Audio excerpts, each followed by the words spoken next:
What if the only thing standing between you and survival is a single slice of pizza? In a prison with 333 levels, where food drops from the top and chaos waits below, one small act of greed can cost you your life. This is the Platform 2, a brutal return to the vertical hell where survival depends on discipline, loyalty, and sacrifice. This time the vertical prison gets a new batch of prisoners. Each prisoner can order one favorite dish. Some who call themselves the loyalists in the prison have set up a food chain rule across the levels. Everyone in the prison may only take the food that's theirs. If someone is caught stealing or wasting food, the loyalists above will punish the rule breaker. On level 24 lives a pyromaniac nicknamed Zamiatin. All he wants is to eat his beloved pizza every day. But when the pizza finally arrives, Zamiatin is stunned. All the meat and pork on his pizza have been eaten, and it smells weird. It's Zamiatin's first day in this pit. Zamiatin and his bunkmate Perempuin are on level 24, so they still have decent food left. He looks up toward level 23's neighbor. Then shouting comes from above. Someone on level 21 broke the rules. Seeing someone break the food chain rule, Zamiatin gets mad and grabs someone else's roasted wing. His action is immediately noticed by people on level 23.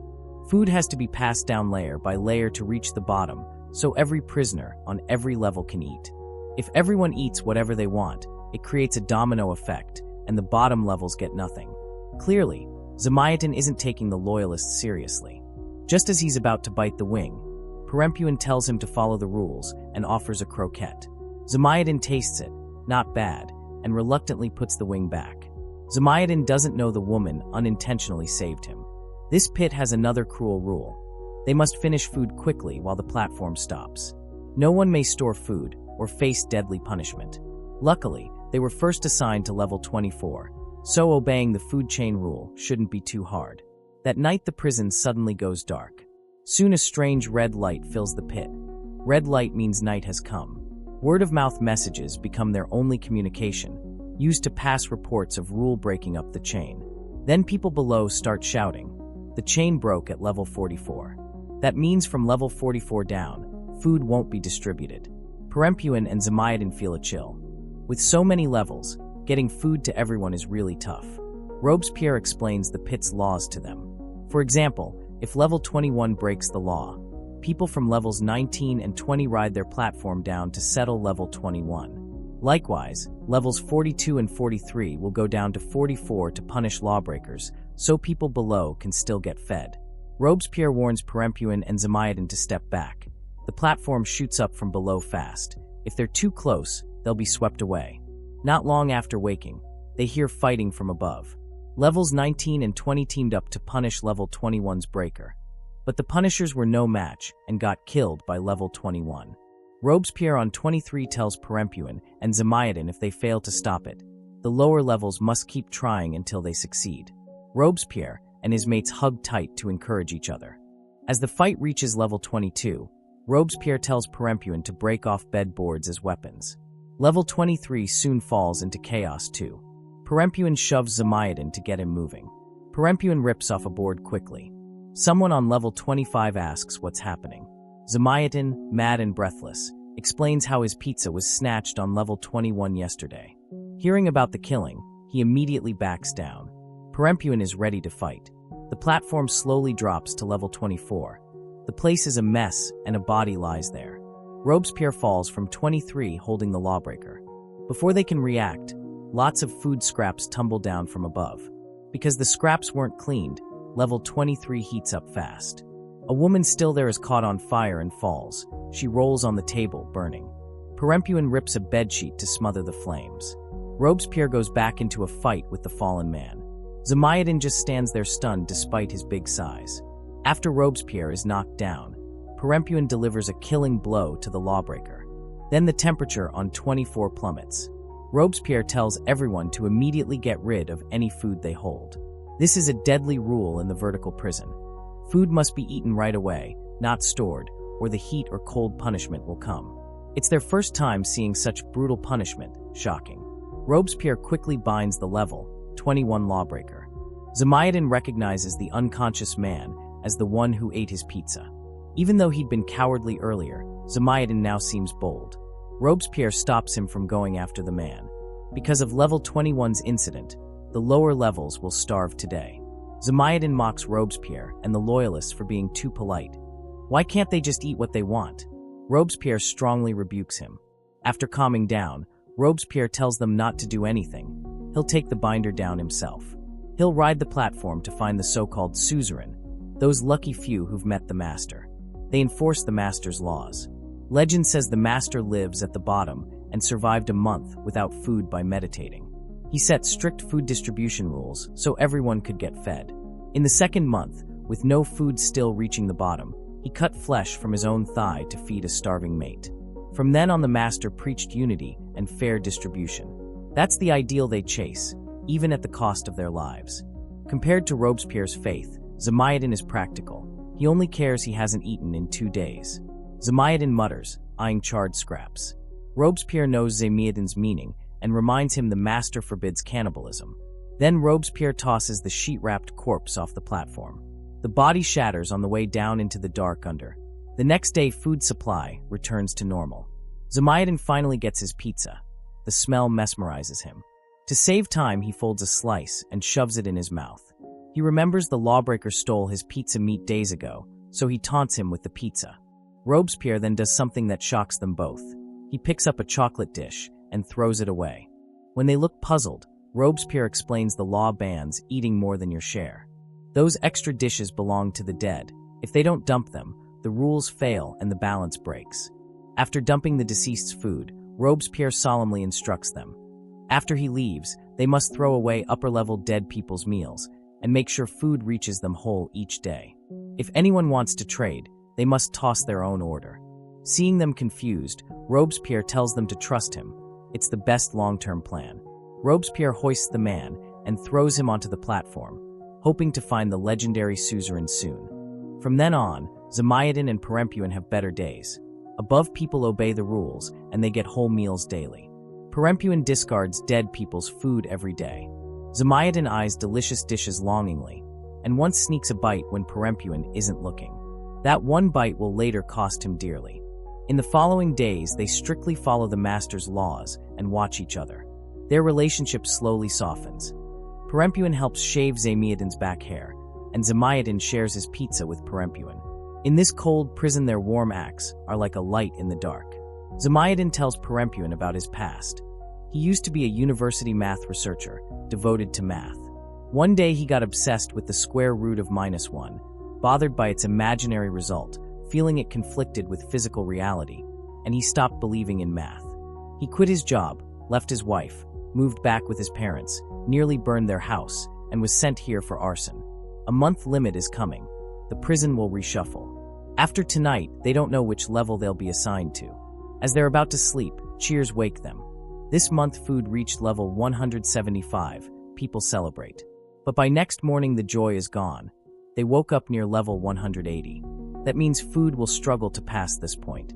Talking with neighbors up and down, they learn many below still ignore the rules, grabbing food when it arrives. They say the bottom levels haven't eaten for 25 days, and there are lots of new prisoners above and below. Many died last month, making it hard to teach newcomers the law. Perempuin says she was new last month and followed the law fine. Zamayatin coldly reminds her that's because they were on food-rich level 24. Sure enough, when the platform drops, their faces fall. The table is empty. No food at all. The next days stay the same. Starvation makes Zamayatin hallucinate badly. He even sets his clothes on fire. Perempuin rushes to stop him. Zamayatin suddenly starts coughing blood. Then a human head falls from above. The loyalists signal that they're purging rule breakers. After that, Perempuin nurses the dying Zamayatin carefully. Zamayatin hasn't eaten for days and is getting worse. During this time, heads occasionally drop from above, and the sins of upper-level prisoners are passed down layer by layer. When Zamayatin was on 24, he stole a dead man's food. That crime is now circulated as his offense. Perempuin lies with Zamayatin to protect him. Zamayatin ended up here because his parents lied in stories told to Perempuin. He dropped out at 16, failed at business, was kicked out by wife and kids, parents disappointed, and sent him to the pit. He stole food on 24, knows being reassigned to 180 is his fault, and doesn't want Perempuin punished for helping him. Overcome with guilt, Zamayatin takes a lighter and flame quickly surrounds him. He becomes a fireball and falls. When he reaches level 333, a blindfolded man stands among many prisoners. Zamayadan plummets into the dark, and the fire lights many shadowed figures. When Perempuan wakes again, she's been assigned to level 51. Her new cellmate is Sahabat. Upper-level people tell Perempuan everything is normal, no lawbreakers spotted, and they'll get food daily. Below level 71 are loyalists and newcomers. They're lucky to be on 51. But when the platform arrives, the food has been ruined. Neighbors say some newcomers refuse to follow rules. One group on 46, another higher up. But there's a suzerain above who should soon punish both spots. After eating scraps, they receive word. Level 54 has lawbreakers again. By the master's rule, if a level breaks the law, only the 4 people directly above that level can settle it. Seeing Sahabat's puzzled look, Perempuan says, "Last month, because upper levels didn't follow rules, people just filled themselves, and that led to Zamiatin's death. The next day another head drops, and people cheer. They say Suzerain Daging Bobby has executed punishment. This suzerain is strict and merciless."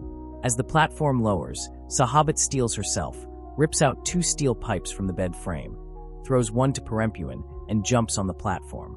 Perempuan tosses her croquette aside and joins her to go settle level 54.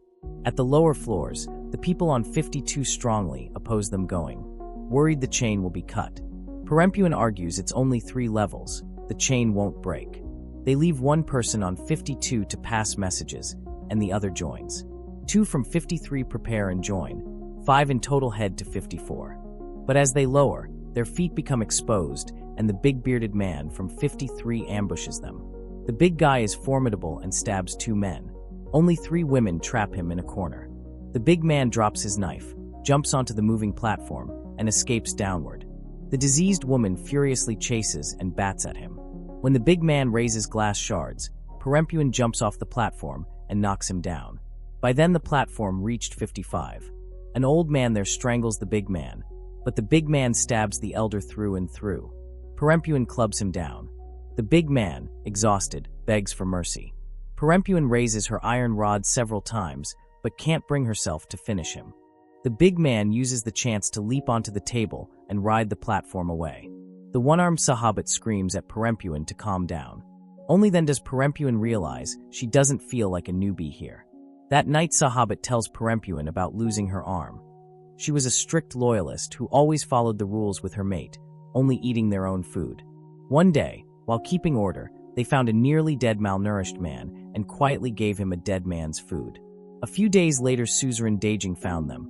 He's the cruelest and decided to punish them, cutting Sahabat's arm off. There's never safety in the pit, but Perempuan thinks not all suzerains are heartless. Helping others can make things fairer. Sahabat sadly smiles and says the only real way to survive is to escape, and the monthly shuffle is the best chance. You can lose consciousness before the rotation because the managers release a hypnotic gas. That's why people feel nothing during the transfer. So the loyalists' true motive isn't to save more people, but to keep the daily system running. Next day they find someone tied under the platform. They grab pipes, ready to fight. When the platform lands, a dozen people step off, led by loyalist Daging Bobby. He whistles, and they are immediately controlled. Daging says they shouldn't have joined the settlement yesterday. They broke the law and let a lawbreaker go. As punishment, each will lose an arm. To show the pit's rules, Daging slowly removes his blindfold to show Perempuan his hollow eye sockets, chilling. They're forced onto the platform. Their arms are held by those opposite, and the descending platform rips their arms apart. Sahabat had already made a second mistake and is stripped naked and sent downward. Her fate is gruesome. The scene is a nightmare, unbearable to watch.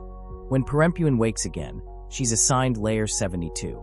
Her new cellmate is an old man we know, the old cellmate of the Season 1 protagonist. Perempuan has been worn down and asks coldly if the old man is a newbie. The old man smiles and says nothing. Perempuan buttons up to hide punishment scars. Neighbors try to talk to them, but Perempuan tells the old man not to. He sits beside the old man and asks what he chose when he arrived. "You're a real tough old man," he mutters, impressed by the choice. Perempuan asks to borrow the old man's knife. The old man hands it over without hesitation. The table drops to 72, and the old man sees there's plenty of good food left. He props a pillow and starts eating and drinking heartily. People above beg him to follow the rules, but he ignores them, a clear break of the pit's law. Perempuin hates the suzerains. She takes the small knife onto the platform and invites the law-breaking old man to go down with her.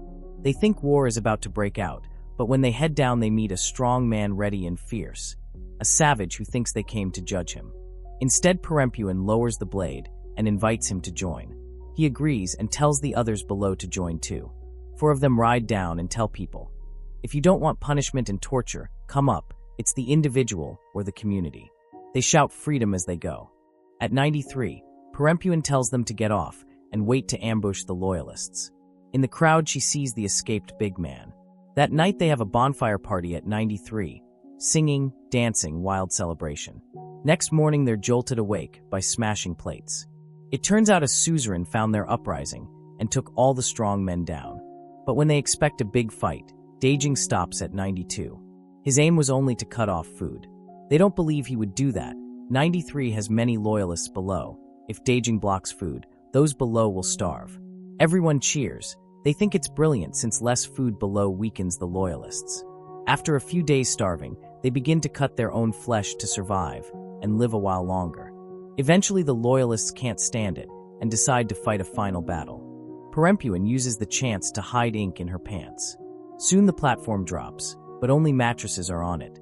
Then dozens pour out, and a fierce fight erupts in the tiny space. Nearly 100 people clash. The old man, seeing things go wrong, hides under a table. Perempuin is pinned by a big man and about to be strangled when the old man flips the knife to her. The fight lasts a short while. In the end, almost 100 lie dead. Only 2 survive. Perempuin wants to take the old man and leave, but the old man chooses to stay. "Better to die than live badly," he says. Perempuin rips a painting apart. It's Sahabit's trick. Ink can fight the hypnotic gas. But Sahabit never gets to use it. Not long after, everyone is bound together. Surprisingly, the prison loses gravity. Workers on every level clean up the fight's traces. Perempuin snoops on the prison's secrets. They divide the living prisoners randomly across levels. Perempuin hides among the dead and gets sent to the edge of the bottom. While staff are sorting the 333 level people, Perempuin hides under a bed. She pushes a corpse into the void and the workers float away. Perempuin then emerges, planning to escape with a boy, but she's clumsy. She knocks herself out and the boy gets badly hurt. Perempuin blacks out. When she wakes, she and the boy are on a platform. She wants to see 333's secret. At the bottom, many ragged people approach but don't hurt her. A woman says, "Your journey ends here," but the boy's doesn't. They help Perempuin off the platform and put the boy back on, sending him all the way up to the top. In the crowd, Perempuin recognizes many faces, including her friend Zamayatin. From then on, every so often 2 people come down, sometimes alive, sometimes dead. The story closes when Robespierre and a girl arrive.